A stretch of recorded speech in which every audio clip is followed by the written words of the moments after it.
Hello and welcome into this Monday's edition of YITTY! It's yes, I'm talking to you.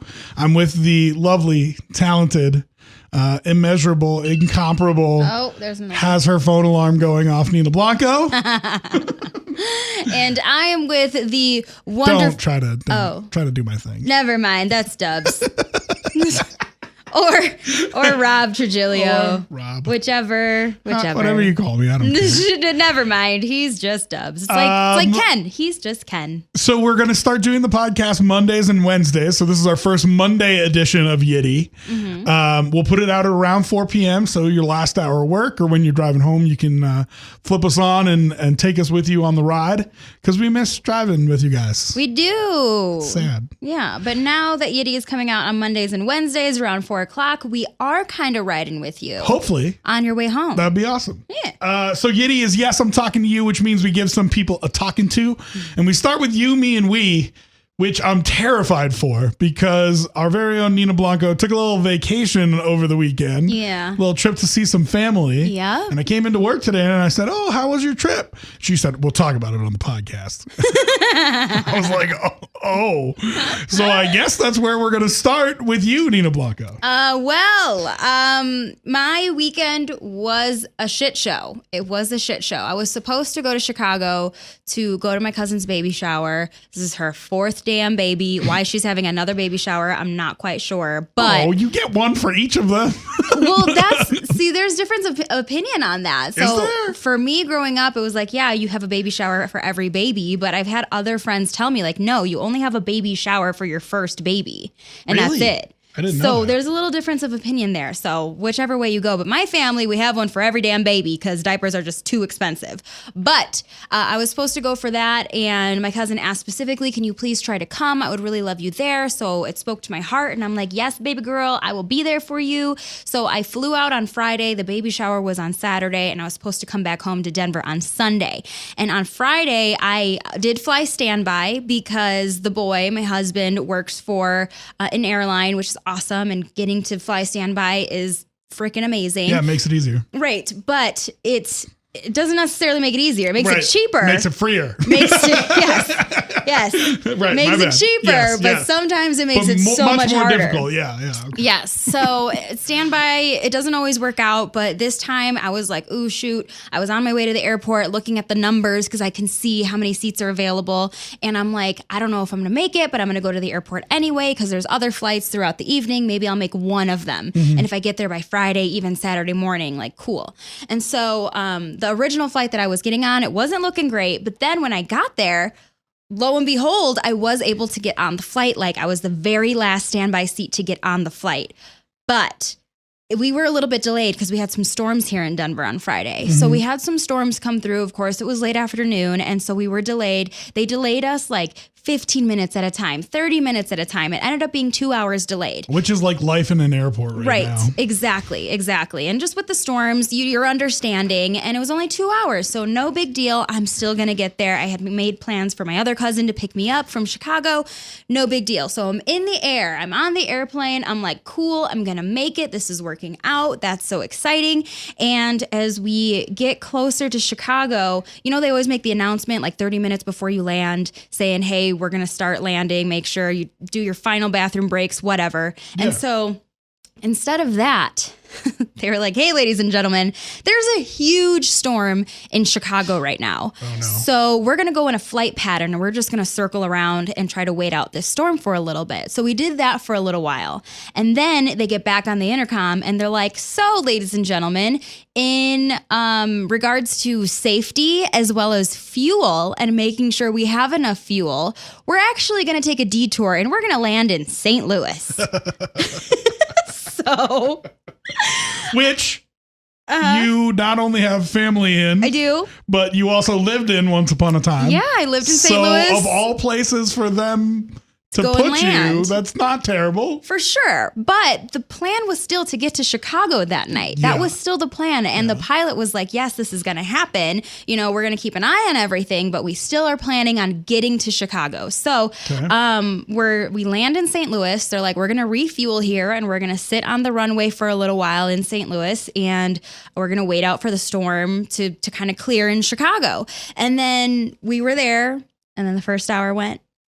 And then the second hour went. And then they make announcements saying, this storm, the pilot's like, I haven't seen a storm like this in ages. And we're just like, oh my gosh. Meanwhile, I'm looking up the radar and stuff like that. And I'm like, yeah, this is a pretty widespread storm. It was like, it did a curve around Lake Michigan. It was like Wisconsin, Iowa, Illinois, Chicago to Indiana. Like it was huge and it was just all there. And it was very slow moving. Like it just wasn't moving. Well, lake effect snow or rain will just stay in one spot. There. Yeah. And so meanwhile, I have friends and my family, cousins texting me like, oh, this is the weather, what the weather's doing like right now while I'm here. We had hail, there was winds, and then there was a break. They're like, it's clear. Hopefully you should get going soon. But then the pilot's just like, I don't know, the storm is just not moving. But then the pilot had a plan that we were going to take off soon and we were going to go up to Iowa and kind of follow the storm on the back end as it continued to move out of Chicago. And I was like, cool, at least he has a plan. So this is going to happen. And then another hour went by. Which, by the way, what time did you actually get there? By the way, hold on. So we were just on the plane the whole time. Like we weren't off the plane or anything like that. The Iowa part isn't the end of the story. Okay. No. We were still in St. Louis. That was just the plan. No, I know, but I. And so we're sitting there, and then they're like, "Well, folks, sorry to tell you this news, but we're not leaving St. Louis tonight." And the whole plane is just like, "Oh my gosh, we're already on a 2-hour delay." We were sitting on the plane for 3 hours in St. Louis just for them to tell us, sorry, this is not happening tonight.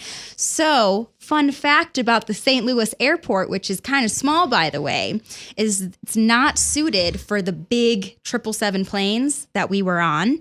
So, you know, when you get off a plane, you have that little, like, that staircase runway thing. They put it up to the plane, and then that's how you get out to get into the terminal at the airport.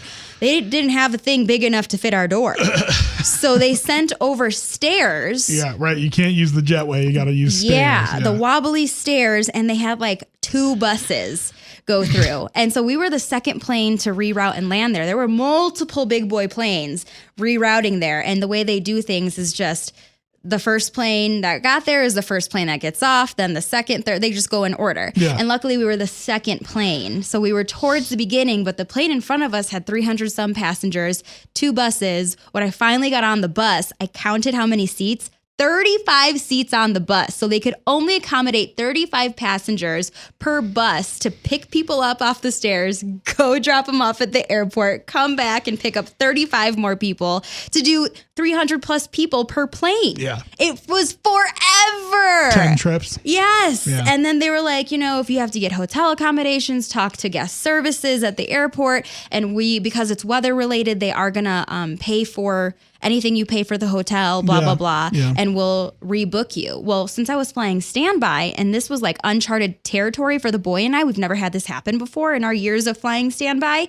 And I was like, do I get rerouted or are they going to bump me off because I was standby in the first place to try to get other people trying to figure this out? Yeah. And the boy was like, I'm not sure. I don't think you're going to be able to. And I also don't think you're going to qualify for hotel reimbursement. And I'm like, shit. So the boy is like, do you want me to call my mom and call my parents to come get you? And I'm like, I don't know, because it's late and they are early risers. They're like 5 a.m. people every day. Yeah. And I'm like, they're already sleeping. It's like 12:30 right now. And I'm like, I don't know. And finally, as people are getting off, I'm like, okay, go ahead and call them. And then I was like, I just feel so bad, you know, being such an inconvenience to them. But it's one of those things where like, it's okay to be the inconvenience sometimes. It was weather. This is It was a whole thing. It's not like you did something to be annoying.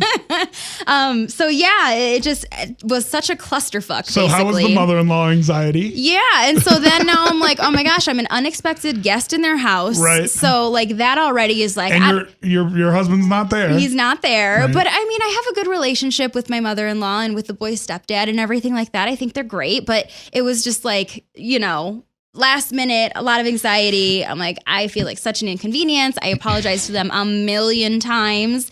And, but what ended up happening is I found out that even though I fly standby ones, I do have a seat in this situation in the future. If it ever happens again, I do qualify for getting rebooked on the next flight and for hotel reimbursement. So I know that now, but I didn't know that then. So you spent the weekend in? So I spent the weekend in St. Louis with my mother-in-law. And how was that? It was actually really good. It was good. It was a blessing in disguise type of situation. We had a good time. They Extra took me time to with your dinner. mother-in-law. Always a blessing in disguise. I know, right?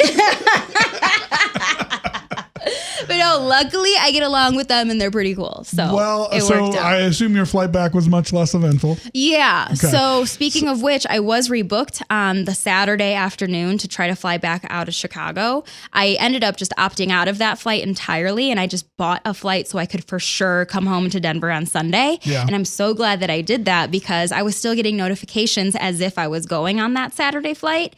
They were delayed. There was a storm that came through St. Louis on Saturday, and they were delayed 7 hours. I wish you would have sat on a plane for a total of 15 like 24 hours basically. Yeah. Like, no, absolutely not. So I made the right choice in just saying, forget it. It's just not happening. And I didn't go to my cousin's baby shower, but I ended up staying in St. Louis with the boys' parents. It was such a shit show. So Mother Nature right now is my complaint because she just... Because on the stream I was on last night, on Twitch, I was talking about how you're crazy, I think. Me? Yeah. For leaving thanks. leaving at 5:00 at night to get on a plane to fly to Chicago. Why? To spend like 28 hours there. Do you know how many times I have done those types of trips though? I know, but it's crazy. For my family, for you bitches back in Illinois, this is what I do for you. He thinks I'm crazy, but I do this stuff all the time. I know you're crazy. You are crazy. Whatever. It's fun. For 20-something hours it's fun. of hanging out with your family. All right. Well, that was the you. Yeah. I guess I'll do my me real quick here. I'm sorry it took forever. That's okay. My me is just... Okay, I feel like I'm going to get a lot of flack for saying this. What? I'm a bad person. I put this on social media already, but I just wanted to give you the opportunity to yell at me. Oh, gosh. Is it bad that I hate when people dance into their weddings? You mean the entrance? Yeah, it's so stupid. I mean, that's what everyone does, though. So freaking dumb. And it also does not surprise me. You're such a bummer on like everything. Dude, it's so contrived and stupid. Like, we're having fun. Look at us. Oh my God. But it's a celebration. Like, it's official. Sure, you just got married, great. And then you're coming into your party that you paid for. Let me dance in. Right. So all of that being said, it's going to be a party. You don't have to fake it on the way in. Oh my God. it's gonna what are you supposed to do? Just walk in like... So Mitch Marner is like a really good hockey player. He's on the Toronto Maple Leafs. He had a wedding with obviously a very expensive wedding with a lot of very important people. And he not only dances into his wedding, but he also does the gritty into his wedding. What is the gritty? It's like a you're Come like, on, do it. Do no, it. I'm not do doing it. You're like down, you like bend your knees and you're like picking up stuff off the ground, it looks like. And it started as like a Fortnite thing, and then a couple NFL players started doing it, and then a whole bunch of athletes started doing it. And what's the problem with that, Rob? Oh my God. Please. Because in 30 years, when they look at that video and they see him gritty into his wedding, so what? They're going to be like, what's that? You look like such a loser. Like, you're going to have to explain that to your grandkids. Well, kids, it was called the gritty, and it started with a video game. So what? At that point, so many things are going to be viral and come and go anyway. It's so stupid. It's so stupid. What is the point? It's a giant fucking party with free booze. Like, everybody is going to have a good time. What are you supposed to do when you walk into your wedding then? What would you do? Just walk in. That's so lame. And people are cheering you, and you're just going to be like, oh, I'm here.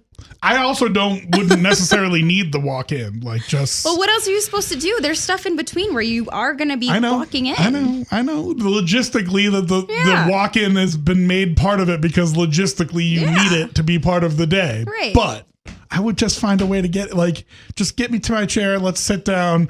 I'll have to listen to these 2 boring ass speeches and then we can get such hammered. a loser.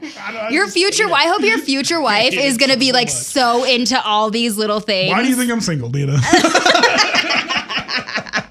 No, listen, I am a big fan of like, if it brings you joy, fine. Just don't expect me to be happy about it. Oh my gosh. But so if she wanted to do it, I mean, fine.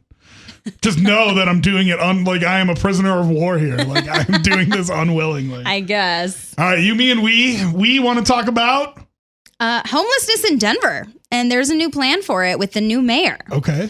New mayor, Mike Johnston. He's been mayor now in Denver for like really a couple of weeks. And we haven't had a new mayor before that for a very long time. It was over 10 years.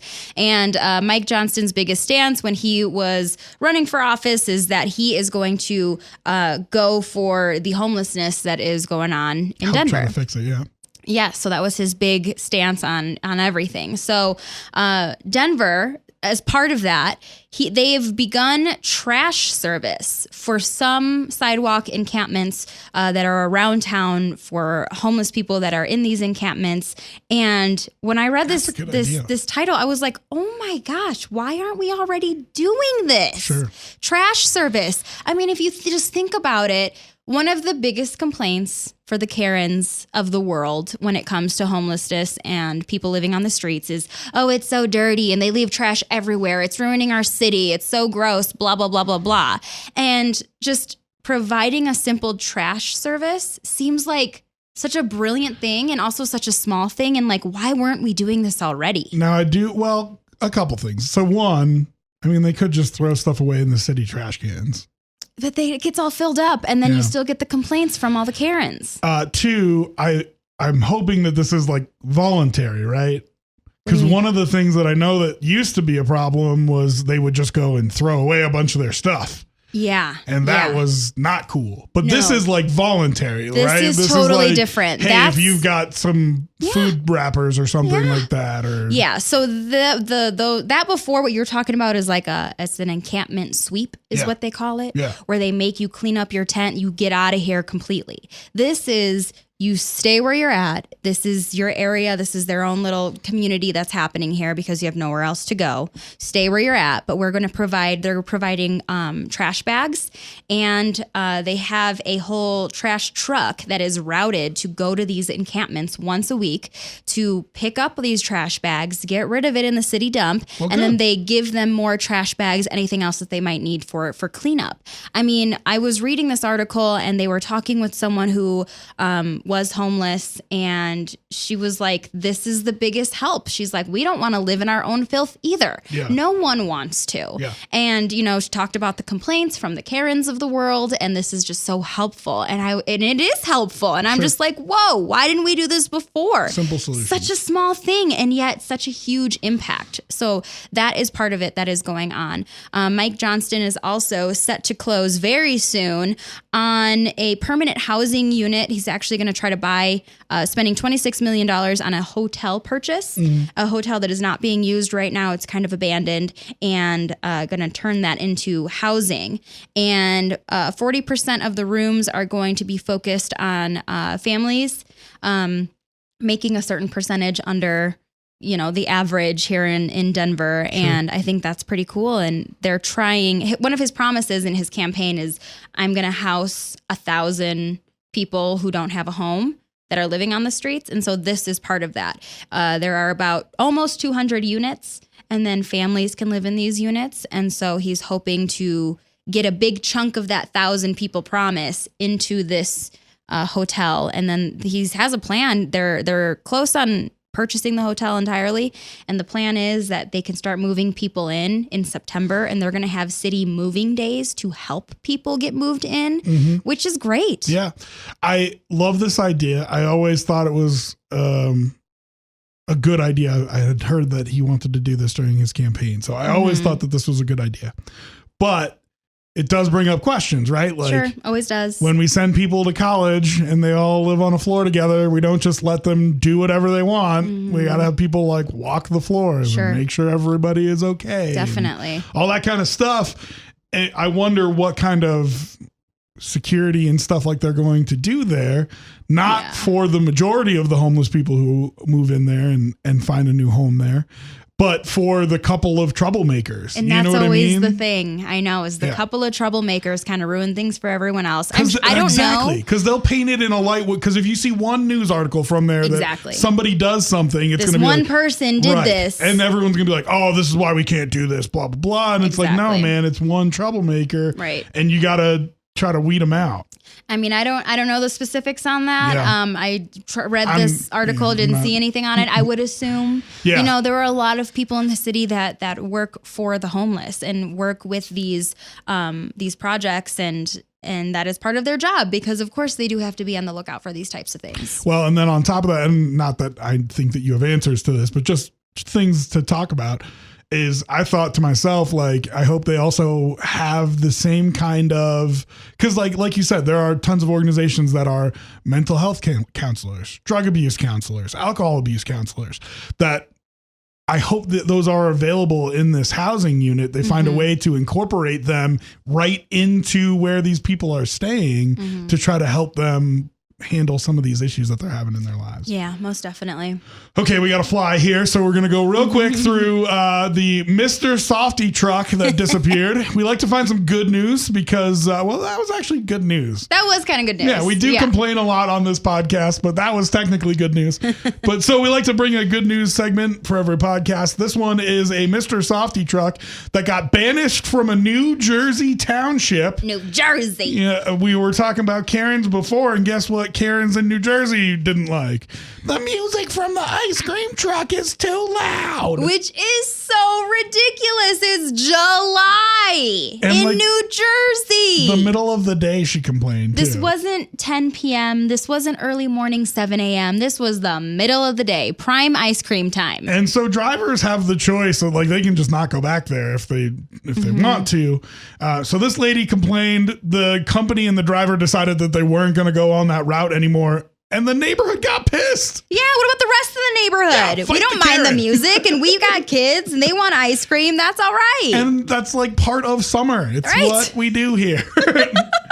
So the Mr. Softy truck decided to reroute and go back in through the town and basically say, fuck you, Karen. Yeah. It's just funny that, like, the Karen complained to the police. Mr. Softy truck heard about it, and they're like, okay, forget it. And then the neighborhood complained to the police about the Karen complaining about the Softy truck. And they got it totally reversed. I wish some celebrity had heard of this and, like, just bought the entire truck of ice cream. And just, like, park it in front of the Karen house and come get your free ice cream.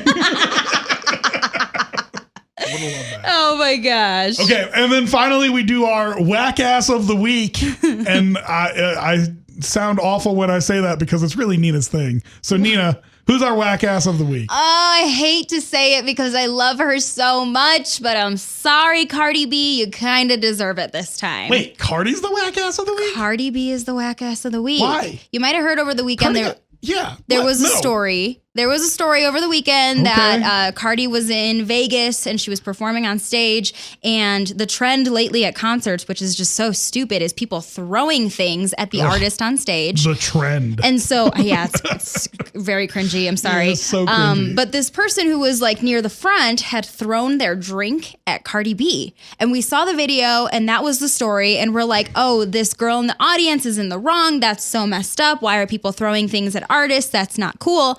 But today, we got the rest of the story. What? And Cardi B is actually in the wrong here because moments before that happened, Cardi B was doing this whole thing because it's Vegas. They're in triple digits. It's over 100 degrees. She was on stage. She was wearing this orange dress. It was kind of see-through, so it was pretty like breezy, but she was still hot up there on the stage. And she had said on the stage, it's hot over here. Like, throw water at me. Wet me down. I need to cool off. And then people were throwing water at her on the stage. There's video of all of it. And she was like, you know, putting her butt out, like, get this sweat and like the whole thing. And she was playing around with the crowd. And she did that. And then she did a song, and then she did it again. And then she started a song. And then this girl, I guess, was just 2 seconds late to throwing stuff. But that's what she did. And Cardi was literally asking for people to throw water on her, and that's all this girl did. The issue, I think, that Cardi so many had... thoughts about this. I know. The issue, I think, what it was, why Cardi reacted and threw her microphone at the girl, by the way, is... The girl didn't throw water necessarily. It was ice cubes. And I think the ice cubes hit Cardi in the face. And that's harder, obviously, than water. And so it took Cardi a little bit by surprise. And that's why she snapped and got mad and threw her microphone. But Cardi is still in the wrong because she literally was asking for people to throw their drinks at her. Is she? Kind of. Okay, I have so many thoughts on this. Let's start with... And I love Cardi B. I hate having to call her our whack ass this week, but... Let's start with you saying it's Cardi's fault. First of all, people like weird stuff, okay? Mm-hmm. There are some people who like to be slapped. Uh-huh. There are some people who like to be... paraded around like a dog. There are some people who like to dress up like a kitten. Okay. What is important in all of those situations? If you're going to parade somebody around on a leash or slap them, I know. What is it? Consent. Consent is the most important thing. And so I don't care what you do in your free time, but it's important that everybody agrees that, hey, let's do this together. Mm-hmm. Right? Mm-hmm. So if she said, throw water on me a couple times, and they did it, great. That means that for that second, she was okay with having water thrown on her. But she didn't say it right before this lady just randomly threw at her. She did. And right a couple people were doing it, and then Cardi went right into a song, and then this lady did it. And I think it was because it was ice cubes and it hit her in the face. I think that's what it was, though. She literally did. There's video. Okay, I'm going to show you the video. All right. I'll trust you. I believe you. I'm just saying, like if she was prepared to have drinks thrown on her to start off with, that's one thing. Then if you get a surprise drink thrown at you, that's something different. True. So that's one thing. The thing now that is going on with this situation is when Cardi threw the microphone back at the girl because... this was the second thing I was going to talk about. Did you notice there was no sound when the mic hit something? Have you ever heard a microphone hit something? Cardi was definitely not live. She was not live. The song kept going. Her vocals kept going. Which, listen, a lot of artists use a backtrack. Yeah. I don't think that's necessarily like a bad thing. But when you throw that mic, if you've ever heard a mic hit something, it's like... It makes a noise. Yeah. And that mic was not on. No. It wasn't even turned on at all.